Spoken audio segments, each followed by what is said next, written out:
Kalau tobat jangan nanggung, gitu. Ya, kalau tobat jangan nanggung, supaya tobatnya betul, tidak tobat kejadian lagi, tobat kejadian lagi. Maka caranya, ini kata Ibnu Abbas, sertakan rahmat Allah di dalamnya. Supaya rahmat Allah itu mengiringi kesungguhan tobat kita, penyesalannya tertanam dalam jiwa, setelah itu kita merasakan perubahan. Itu poinnya. Jadi kalau ingin cepat taubatnya diterima oleh Allah, rasakan rahmat Allah hadir di dalamnya, lalu tanamkan pada diri kita, ya kan? Ya, dihidayahkan Allah yang menciptakan engkau, Allah memberikan jalan kepadamu, Allah memberikan nafas kepadamu, Allah memberikan waktu. Saat kamu akan berpulang, kalau bukan karena rahmat Allah, bagaimana engkau berhadapan dengan Allah saat dihisab, ya kan?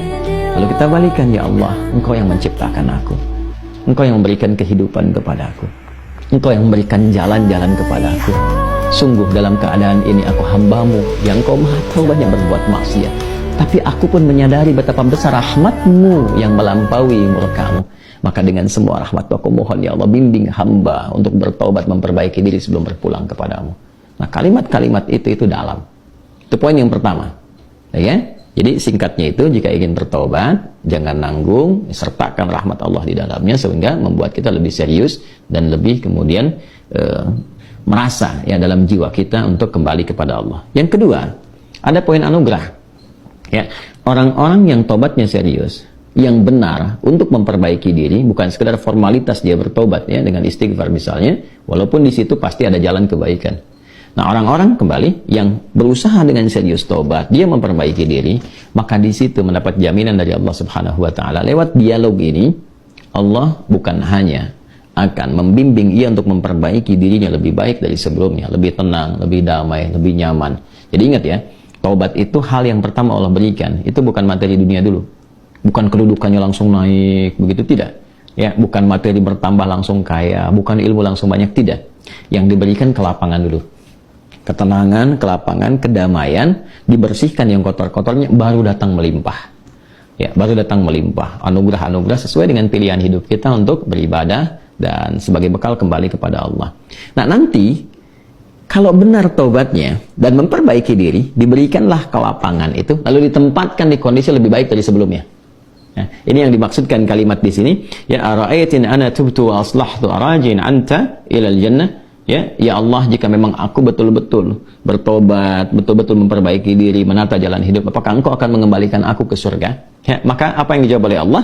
Ya, na'am, ya tentu saja, kamu akan dikembalikan. Tapi perhatikan cara Allah mengembalikannya.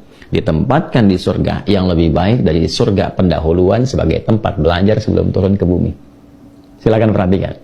Bukankah di surga saat Adam belum turun ke bumi, hanya untuk berlatih materi sebelum turun, ya apa yang harus kerjakan, harus tinggalkan. Bukankah di dalamnya ada ujian? Ya kan? Silahkan makan minum tapi jangan dekati yang ini, jauhi ini, lakukan ini, ya kan? Perintah dan larangan. Tapi surga yang akan ditempati saat kita kembali kepada Allah. Bagaimana wujudnya? Bagaimana sifatnya? Allahu Akbar, jannatun na'im, semuanya kenikmatan. Nggak ada larangan lagi, nggak ada perintah lagi, semua tinggal nikmat saja. Berbeda dengan sifat yang pertama. Ya, artinya apa? Di sini diberikan kesan kepada kita, orang-orang yang bisa memperbaiki dirinya, selain hidupnya lebih damai, lebih tenang, lebih nikmat dibandingkan saat ia larut dalam maksiat. Anda punya harta, ya dihasilkan dari harta yang haram, yang riba, yang korupsi, yang menipu dan sebagainya. Lalu sadar, ya dari judi dan macam-macam, sadar tuh. Lalu ditaubati tuh. Begitu tobatnya benar dan memperbaiki diri, awal-awal itu nggak mudah karena harus melepaskan kebiasaan, melepaskan gaya. Gaya kan bandingannya dengan tekanan kan? F berbanding lurus dengan P kan? Ya, gaya berbanding lurus dengan tekanan kan? Artinya semakin gaya, banyak gaya semakin tertekan kan? Ya. Nah, ketika itu dilepaskan, tekanan kan tinggi juga. Ya. Tapi apa yang terjadi? Balasannya ketenangan setelah itu. Kedamaian. Setelah tenang, damai dibalik sama Allah tuh. Dibalik, diperbaiki hidupnya, lebih enak lagi, lebih menikmati kehidupan, lebih berkah, lebih tenang, gak dikejar apa-apa. Yang paling menarik, pulangnya pun disambut. Allah perintahkan pada malaikat sambut dia dari mulai sakaratul mautnya. Langsung disambut dengan kalimat-kalimat ketenangan. Ya ayyatuhan nafsul mutmainnah, hei jiwa yang tenang, irji'i ila rabbiki radiyatan mardiyah, cepat balik kepada Rabbmu. Ya kan? Kembali kepada Tuhanmu dengan keadaan yang nyaman. Aku ridha dengan amalmu, engkau pun ridha dengan pemberianku. Kemudian apa? Fadkhuli fi ibadi wadkhuli jannati. Masuk dalam golongan hamba aku siapkan surga untukmu. Nah, surga yang diinformasikan dalam sakaratul mautnya, aku siapkan surga untukmu, itu lebih indah, lebih baik dari semua kemewahan yang pernah ia rasakan di dunia, dan itu nggak ada bandingannya, walaupun setetes. Walau setetes. Itu poinnya. Jadi bertobat itu mesti punya motivasi. Ya, jadi kalau nggak ada motivasi, sulit kita melakukan itu. Motivasi terbaiknya adalah, nih, mau sampai kapan larut dalam maksiat? Bagaimana kalau sedang bermaksiat itu wafat? Ketika sudah menyadari itu, cepat perbaiki, cepat bertobat. Begitu tobat itu dilakukan dengan benar, janji Allah turun. Ya, selain dibimbing, diberikan ketenangan, kedamaian, dibalikin lagi, lebih nikmat dari sebelumnya. Lalu dibimbing mendapatkan sesuai dengan bekalnya. Kalau ilmu dikuatkan dia, supaya cari surga dengan ilmunya. Kalau kedudukan diatur, supaya tidak mendapatkan kedudukan dengan nyogok, dengan korupsi, kan? Dan macam-macam. Naik itu.